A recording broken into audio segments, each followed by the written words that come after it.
YouTube channel सरिता देवीकर एक शानदार ठेठ नागपुरी गीत जेकर में आपन सुरमई आवाज से सजा हैं श्रीमती सुहाना देवी।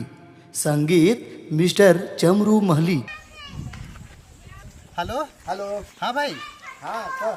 अरे मोर सेटिंग में मिले के बोला है। अबे मोको बोला है तो कहाँ बोला है? अब मुके वो नदी किनारे पानी लाने जाऊँ तब आबे कही है। आओ मोर जगह ना संगे जाओ, जल्दी आओ। ठीक है आओ तो संगे जाप ने। ठीक ठीक जल्दी आ, जल्दी आ। ठीक है ठीक है।